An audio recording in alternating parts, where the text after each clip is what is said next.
jusqu'aux dernières élections, en gros jusqu'en 2007, un ciseau qui partait en sens inverse, d'un côté de moins en moins d'agriculteurs,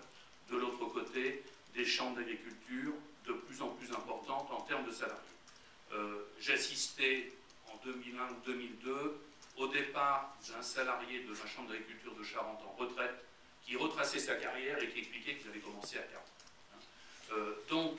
Nous on était arrivés à peu près à 115 personnes et le nombre d'agriculteurs avait été divisé par 4 sur la même période. Et ce qui s'est passé, c'est que les chambres d'agriculture, à notre sens, ont dérivé en essayant de maintenir, voire de développer leur importance en vendant des services.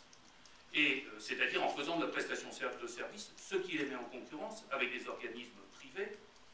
type centre de gestion, concurrence qui pour nous n'a pas existé. Le marchand, c'est le marchand, la chambre d'agriculture n'a pas à rentrer sur ce terrain-là, parce qu'ensuite, on n'est pas loin de la dérive qui consisterait non plus à expliquer à l'administration que telle chose n'est pas possible à faire appliquer aux agriculteurs, mais au contraire que c'est tout à fait possible parce que la Chambre accompagnera les agriculteurs,